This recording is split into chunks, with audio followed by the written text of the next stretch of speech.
ಜೈ ಭಾರತ್, ವಂದೇ ಮಾತರಂ. ದೆಹಲಿ ಚುನಾವಣೆಯಲ್ಲಿ ಬಿಜೆಪಿ ಗೆದ್ದು ತಾನೇ ಕಿಂಗ್ ಅಂತ ಅನಿಸಿಕೊಂಡಿದೆ. ಈ ಚುನಾವಣೆ ಪ್ರತಿಯೊಂದು ಪಕ್ಷಕ್ಕೂ ಕೂಡ ಒಂದು ಸವಾಲಿನದಾಗಿತ್ತು, ಪ್ರತಿಯೊಂದು ಪಕ್ಷಕ್ಕೂ ಕೂಡ ಮಹತ್ವದಾಗಿತ್ತು. ಕೊನೆಗೂ ಬಿಜೆಪಿ ಗೆದ್ದುಕೊಂಡಿದೆ, ಆಪ್ ಮುಗ್ಗರಿಸಿದೆ.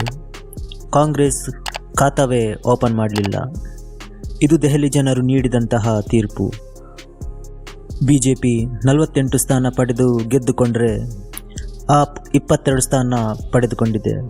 ಇನ್ನು ಬೇರೆ ಯಾವುದೇ ಪಕ್ಷವೂ ಕೂಡ ತನ್ನ ಖಾತೆಯನ್ನೇ ಓಪನ್ ಮಾಡಲಿಲ್ಲ.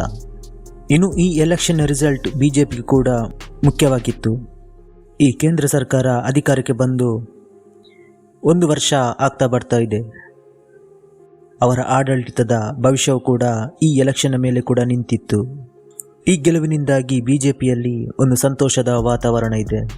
ಹಾಗಾದರೆ ಆ ಪಕ್ಷ ಸೋಲಲು ಕಾರಣವಾದರೇನು? ಈ ಜನ್ಮದಲ್ಲಿಯಾದರೂ ಅವರ ಪಕ್ಷವನ್ನು ಸೋಲಿಸಲು ಸಾಧ್ಯವಿಲ್ಲ ಅಂತ ಹೇಳುತ್ತಿದ್ದ ಈ ಕೇಜ್ರಿವಾಲ್ ಹೇಗೆ ಸೋತಿದ್ದೇಗೆ ಅವರು? ಈ ಕೆಲವೊಂದು ವಿಚಾರದ ಬಗ್ಗೆ ತಿಳಿದುಕೊಳ್ಳುವ. ಮೊದಲನೆಯದಾಗಿ ಭ್ರಷ್ಟಾಚಾರ. ದೆಹಲಿಯ ಮಾಜಿ ಮುಖ್ಯಮಂತ್ರಿ ಅರವಿಂದ್ ಕೇಜ್ರಿವಾಲ್ ಕೂಡ ಈ ಭ್ರಷ್ಟಾಚಾರದಲ್ಲಿ ಪಾಲ್ಗೊಂಡಿದ್ದಾರೆ. ಇನ್ನು ಅವರೇ ಪಕ್ಷದ ಮನೀಶ್ ಸಿಸೋಡಿಯಾ ಹಾಗೂ ಸತ್ಯೇಂದ್ರ ಜೈನ್ ವಿರುದ್ಧವೂ ಕೂಡ ಈ ಭ್ರಷ್ಟಾಚಾರದ ಆರೋಪವಿದೆ. ಇದು ಅವರ ಪಕ್ಷಕ್ಕೆ ತುಂಬ ಹಿನ್ನಡೆಯಾಯಿತು. ಒಂದು ಕಡೆ ಅವರು ಭ್ರಷ್ಟಾಚಾರ ಮಾಡಿದ್ದಾರೆ, ಮತ್ತೊಂದು ಕಡೆ ಜನರ ಎದುರಿಗೆ ಜನರ ಕಣ್ಣಿಗೆ ಅವರು ಮಾಡಿದ್ದು ತಪ್ಪು ಅಂತ ಮನವರಿಕೆಯಾಗಿದೆ. ಅವರ ಈ ಭ್ರಷ್ಟಾಚಾರದ ನೀತಿಯಿಂದಾಗಿ ಅವರಿಗೆ ಇದು ಮುಳುವಾಗಿದೆ. ಅವರು ಹಿಂದಿನ ಎಲೆಕ್ಷನ್ನಲ್ಲಿ ನೀಡಿದಂತಹ ಕೆಲವೊಂದು ಆಶ್ವಾಸನೆಗಳನ್ನೇ ಅವರು ಪೂರೈಸಿಲ್ಲ. ದೆಹಲಿಯ ಜನತೆಗೆ ಶುದ್ಧವಾದ ನೀರು ಕೊಡ್ತೇನಂತ ಹೇಳಿದರು, ಅದನ್ನು ಕೂಡ ಸರಿಯಾದ ರೀತಿಯಲ್ಲಿ ಒಂದು ಕಾರ್ಯಗತಗೊಳಿಸಲಿಲ್ಲ. ಯಮುನಾ ನದಿಯನ್ನು ಶುಚಿಗೊಳಿಸ್ತೇನಂತ ಕೂಡ ಹೇಳಿದರು, ಅದು ಕೂಡ ಮಾಡಲಿಲ್ಲ. ಇನ್ನು ಬದಲಾಗಿ ಈ ದೆಹಲಿ ರಸ್ತೆಯನ್ನು ಪ್ಯಾರಿಸ್ ರಸ್ತೆ ಥರ ರೀತಿ ಮಾಡ್ತೇನಂತ ಕೂಡ ಹೇಳಿದರು. ಜನರಿಗೆ ಒಂದು ಎಲ್ಲ ಥರದ ಆಶ್ವಾಸನೆಯನ್ನು ಕೂಡ ನೀಡಿದರು, ಆದರೆ ಹೆಚ್ಚಿನದನ್ನು ಅವರು ವಿಫಲವಾಗಿದ್ದಾರೆ. ಹೀಗೆ ಅಲ್ಲಿನ ಜನರು ಕೂಡ ಪ್ರತಿಯೊಂದು ಗಮನಿಸ್ತಾನೆ ಇಡ್ತಾರೆ. ಈ ಆಮ್ ಆದ್ಮಿ ಪಕ್ಷವು ಕೂಡ ಜನರಿಗೆ ಕೊಟ್ಟ ಮಾತನ್ನು ತಪ್ಪಿದ್ದಾರೆ.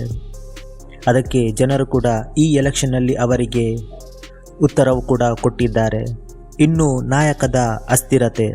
ಅರವಿಂದ್ ಕೇಜ್ರಿವಾಲ್ ಅವರ ಬಂಧನದ ನಂತರ ಮುಂದುವರಿಸಿಕೊಂಡು ಹೋಗುವುದು ಯಾರು ಅಂತ ಒಂದು ಕ್ವಶನ್ ಇತ್ತು.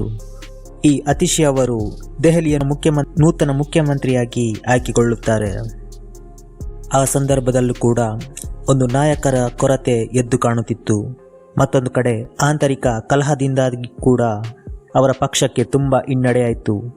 ರಾಜ್ಕುಮಾರ್ ಹಾಗೂ ಕೈಲಾಶ್ ಗೆಹ್ಲೋಟ್ ಇವರು ಕೂಡ ಪಕ್ಷಕ್ಕೆ ರಾಜೀನಾಮೆ ನೀಡಿ ಅಲ್ಲಿ ಕೂಡ ತುಂಬ ಹಿನ್ನಡೆ ಉಂಟಾಗಿತ್ತು.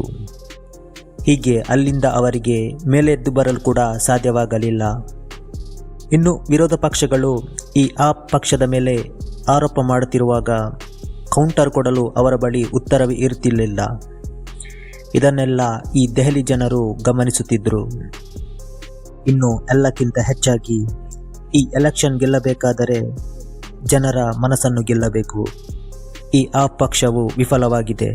ಇದೇ ವೈಫಲ್ಯವನ್ನು ಬಿಜೆಪಿ ಪಕ್ಷ ಈ ದೆಹಲಿ ಜನರಿಗೆ ಮನಮುಟ್ಟಿಸುವಲ್ಲಿ ಸಫಲವಾಗಿದೆ.